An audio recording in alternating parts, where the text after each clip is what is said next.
Hi friends, పప్పు ములక్కూర ఎలా వండుకోవాలన్న చూద్దాం ఈ వీడియోలోని. అదేవిధంగా మా ఛానల్ ఇప్పటివరకు ఎవరైనా సబ్స్క్రైబ్ చేసుకోకపోతే సబ్స్క్రైబ్ చేయండి, పక్కనే ఉన్న గంట సింబల్ని క్లిక్ చేయండి, లైక్ చేయండి, షేర్ చేయడం మర్చిపోకండి. పప్పు ములక్కూర ఎంత టేస్టీగా వండుకోవాలన్నది ఈ వీడియోలో చెప్తాను. దానికంటే ముందుగా డిస్క్రిప్షన్లో కొన్ని లింక్స్ పెట్టాను ఫ్రెండ్స్, కర్రీ లింక్స్. అవి ఏమైనా కావాలితే కనుక లింకుల మీద క్లిక్ చేస్తే డైరెక్ట్ వీడియోలోకి తీసుకెళ్తుంది అనమాట.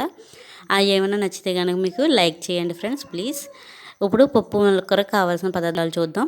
2 టమాటాలు, 1 పచ్చిమిర్చి, 3 పచ్చిమిర్చి, 1 ఉల్లిపాయ, 1 గ్లాసుడు కందిపప్పు, 1 చిన్న గ్లాసుడు కానీ 1 కప్పు కానీ అవి తరిగి పెట్టుకున్నాను. ఉల్లిపాయ, పచ్చిమిర్చి, టమాటాని. ఇదేమో ములక్కూర ఫ్రెండ్స్, ములక్కూర, చింతపండు, నూనె, ఆయిల్, పసుపు, సాల్ట్.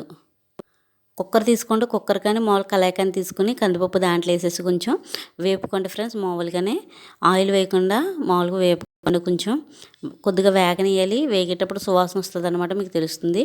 వేగిన తర్వాత దాంట్లోని కొద్దిగా వాటర్ వేయండి ఫ్రెండ్స్. వాటర్ వేసి ఆ వాటర్ను వంపేయండి. కొంచెం వేసి వాటర్ కడగడానికి అనమాట, ఏమైనా పురుగులు ఉంటే బయటకు వస్తాయి. అందుకనేసి వేపుకొని కడిగేసుకోండి. తర్వాత అప్పుడు 2 గ్లాసులు కానీ 3 గ్లాసులు కానీ వాటర్ వేసుకోవాలి.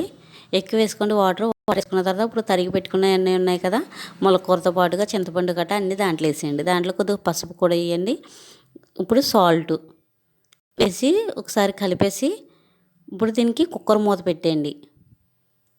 కుక్కర్ మూత పెట్టేసి ఒక 7 విజులు అలా వచ్చేలాగా, ఒక 5-6 విజులు పైగా వచ్చేలాగా చూసుకోండి. వచ్చిన తర్వాత ఆవిరి వచ్చేస్తుంది కదా, ఆ విజులు అయిన తర్వాత అప్పుడు నెమ్మదిగా తీయండి. కుక్కర్ చల్లబడిన తర్వాత తీయండి, పైకి పేలిపోద్ది అనమాట.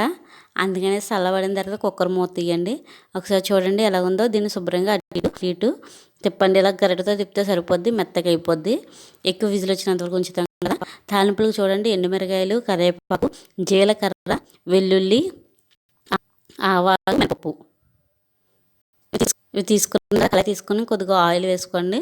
ఆయిల్ వేసుకుని వెల్లుల్లి వేయండి. దాంట్లోని 3 టేబుల్ స్పూన్ ఆయిల్ వేసుకొని దాంట్లో వెల్లుల్లి వేసి బాగా వేగనియండి ఫ్రెండ్స్. వేగనిచ్చిన తర్వాత అప్పుడు దీంట్లో మసాలా సామాన్లు కూడా వేసేయండి. ఇప్పుడు తీసుకున్న మసాలా సామాన్లు ఉన్నాయి కదా, ఎండుమిరకాయలు కట్ట అన్నీ వేసేసి వాటిని కూడా కొంచెం వేగనియండి. బాగానే కొద్దిగా వేగాలన్నమాట.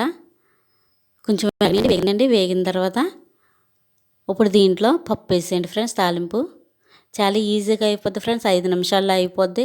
దీనివల్ల ఏంటంటే ఈ పప్పు వల్ల యూజ్ నడుము నొప్పులు గట్రా తగ్గుతాయి అనమాట. ఎవరికన్నా ఉన్నా సరే మునగాకు తినడం వల్ల తగ్గుతుంది. ఈ వీడియో కనుక మీకు నచ్చితే లైక్ ఇవ్వండి ఫ్రెండ్స్. సబ్స్క్రైబ్ చేసుకోవడం మర్చిపోండి ఫ్రెండ్స్. Thank you.